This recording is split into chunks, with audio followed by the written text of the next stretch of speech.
Hello, Algebra 2ers. We are looking at midline and phase shift today.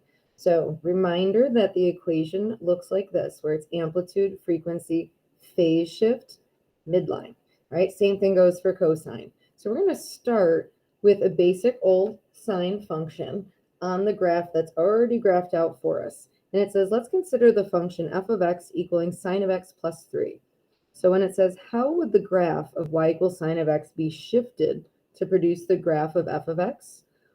From our transformations unit, we know if we have plus 3 on the outside, that should shift this guy up 3 units. So when it says on the graph over here, then just sketch what f of x would look like. So what I want you to do is take every point and shift it up 3 units. So all of these are a scale of 1. So there's like 1, 2, 3, 4. So if I'm at 0, if I'm going up 3, it'd come up 1, 2, 3. Take this one that's at 1, walk it up 1, 2, 3. Same thing, up 1, 2, 3. And just take all of those quadrantal angles and shift them up 3 units. So we'd end up with, right, is this little guy. And of course, we could shift all of these ones as well. This would come on up. So we'd end up with that curve right there. When it says on the graph, all right, you sketch that guy, draw the horizontal line that splits the graph in half. Well, what it means by that is what would go right through the middle would be right here.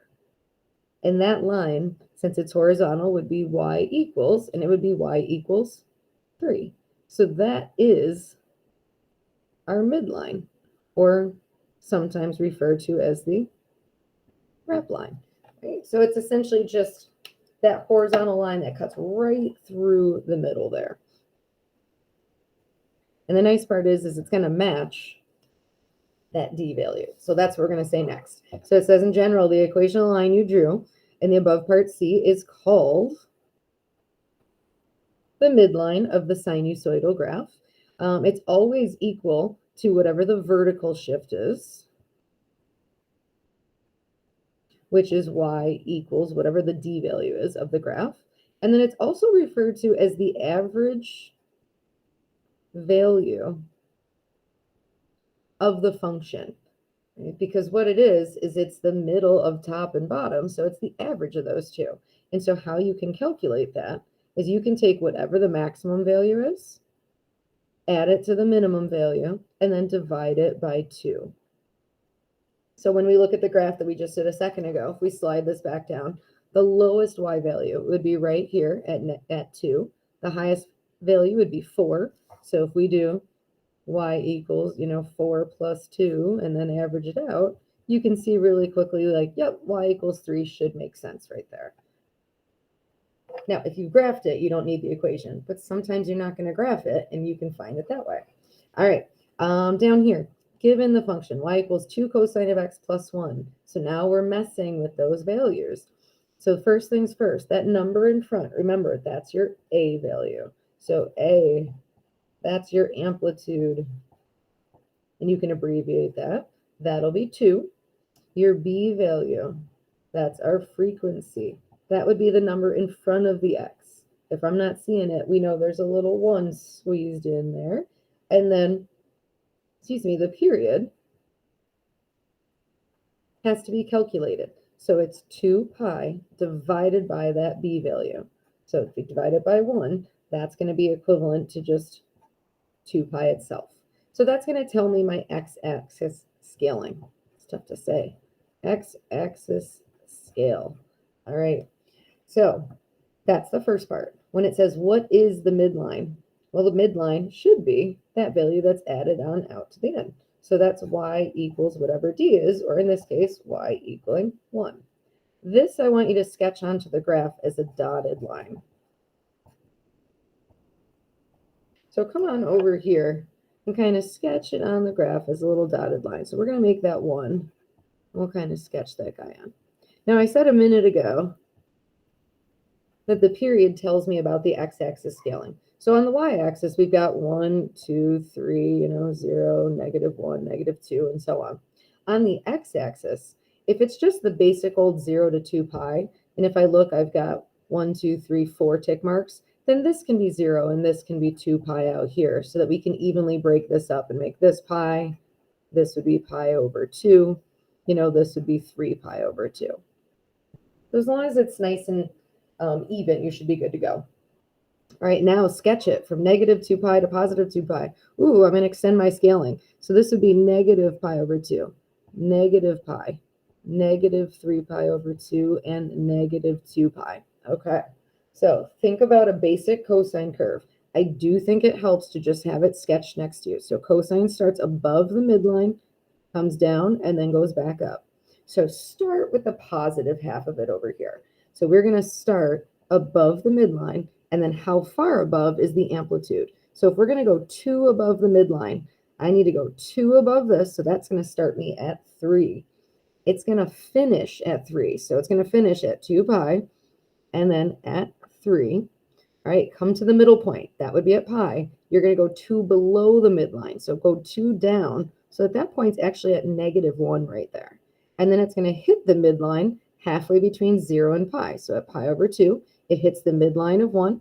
And then 3 pi over 2 hits the midline of 1. So that's going to be what it looks like from 0 to 2 pi. And then we're just going to do the same thing back here. So extend it back so that it hits at pi over 2. It hits the bottom at negative 1 at negative pi. Come back and hit the midline again. Come all the way up to 3. So just extending that graph right there. All right, last piece. What is the range? So the range, it went from negative 1 up to positive 3. So make sure always to list that low to high. All right, that's it. That's our graph. Flip it on over. Let's try the next one. So for this next part, when it says as seen in the last example, a vertical translation, right, along the amplitude affects the range. So just meaning that, it shifted the range from just being, instead of being negative 2 to 2, it went from negative 1 to 3. That's all that little note right there is about. Okay, for the following graphs, just state the amplitude, frequency, period, midline, and range. Notice how there's no graph. We're just basing it off the equation, right? So A, B, there is no C in there, and then that's D. Okay, so part A is representing the amplitude. That would be 7. Part B, that's representing the frequency, which is the capital B. That's nice. Try not to confuse ourselves here, right? So that would be 2. All right, part C is the period. You have to calculate the period. It's always 2 pi divided by that B value. So put that 2 down there. That's going to come out to be pi. Part D is asking about the midline, which is the capital D. And so it's not just 4. You're going to make it y equals 4. That's the equation of that horizontal line. And then part E, all right, the range. So let's go back and look at that last example for a moment. If I look at this, it went up and down the amplitude of 2, but from the midline. So if I know where the midline is, I can then go up the amplitude and go down the amplitude. So we can actually write that as like a little rule here. So I'm going to add that off to the side up here, that the range is always going to be equal to whatever the midline is, and then plus or minus whatever the amplitude is. Ooh, I'm almost off the page there. All right, so let's put that into practice here. If we take the midline for this one is 4, and then it's going to go up and down the amplitude of 7. Right, so if we go down, 4 minus 7 would bring us down to negative 3. 4 plus 7 would bring the graph all the way up to 11. So that would be our range there. All right, we're going to save this guy over here for class, which is just fine. And we're going to move on to trying this next one.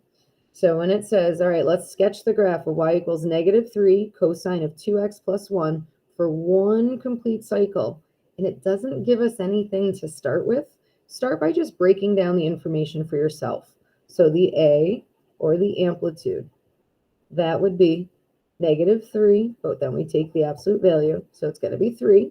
Remember that negative means it's going to reflect over the x-axis. All right, the b value, that's the 2 right there. That's the frequency, which means the period of this graph is going to be 2 pi divided by that 2, or be pi. So if we just want one cycle, all we're going to need to see on the x-axis is just 0 to pi. That's what we need to know right now. All right. Other details, though, that are going to be super important would actually be the midline. I would actually start with the midline when I go to do this. So the midline is that 1 right there. So it's going to be y equals 1. And now what I mean by that, let me get the scaling down first. So on the x-axis, it needs to go from 0 to pi, and you need to make sure that you spread it out evenly. So I'm going to give myself some space. So I'm going to go, let's see, 1, 2, 3, 4, 5, 6, 7, 8. I feel like that's pretty good spacing there. So 0 to pi. At the halfway mark, I can mark pi over 2, and then give myself those little tick marks at like the little quarter marks there. All right, on the y-axis, I know I need it to cross, or excuse me, the midline's at 1, and it's going to go up and down 3 from there. So we probably got enough space that maybe I'll make this 1, 2, 3, 4, because I don't like it to be all crammed together. So 0, -1, -2, -3, that should be good. Okay, so scaling goes first, then midline, sketch that in next. So y equals 1 is this line right here. Go ahead and sketch that guy on in. I use a dotted line. You could also use like a colored pencil or something. From here, what I want you to do is think of the basic old cosine curve. So a basic old cosine curve would start above, drop below, and come back up. This is going to be flipped over, which means our graph is going to start at the bottom, come all the way up, and then end at the bottom. So what you have to think of is, if here's the middle, how far below the midline is it going to start? That has to do with the amplitude. So we're going to go 3 down from the midline. So if I go down 1, 2, 3, that'll start at -2, and it's going to finish at -2. So this should finish by pi. So at pi, I'm going to go down to -2. It's going to hit the top dead center. So dead center would be at pi over 2 here, and you're going to go up 3 from the midline. So start at the midline and go up 1, 2, 3. And then it's going to cross the midline at the halfway mark between 0 and pi over 2, which is actually pi over 4 if you care. And then same thing here, halfway there. So now we can sketch. And there should be our little cosine graph right there. So the last part of it, might as well chit chat about it, is the range. So low to high, it's going from -2 to 4. All right. I would like to save this next one for class. I like this one though. So you're given the graph and you're working backwards from it. We'll talk about that tomorrow. All right. The very last one, I just want to start it and then we'll finish it in class. So the last thing that we have to talk about is the phase shift. I did mention we wouldn't talk about it much, but we do have to talk about it a little bit. It's essentially a fancy name for the horizontal shift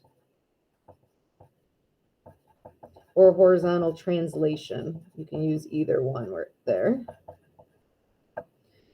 So it's saying we're going to consider two functions, f of x equaling 3 sine of 2x plus 1, and then g of x equaling 3 sine of 2 times x minus pi over 2 plus 1. So the only difference between these two is this one doesn't have a phase shift, this one does.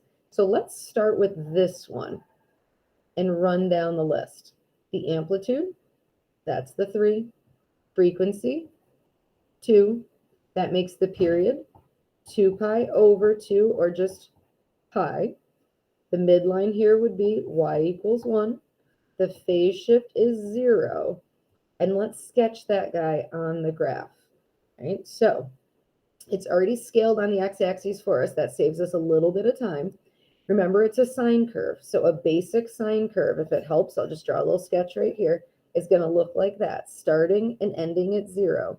So it's going to start Oh, excuse me, not at 0, starts on the midline. My apologies. So let's get that midline on here. So here's 1. Go ahead and get the midline on here first. So start it on the midline. It has to end by pi. So pi is right here on the midline. And then dead center, it should hit the midline. All right, this one is positive and it has an amplitude of 3. So we're going up 3 from here. So up 1, 2, 3. So that's going to hit 4 halfway between the 2 zeros, and then go down 3. So down 1, 2, 3. That's going to hit -2 halfway between these 2 zeros. So a lot of these graphs kind of look the same. They're not all supposed to be exactly the same, but we see some similarities. Okay. Oops. Try to make that look a little nicer. Okay. That is the start. What we will do in class tomorrow is talk about how does that shift affect the graph. All right, make sure you've got the graph finished here so that we can talk about that in class tomorrow. Thanks, guys.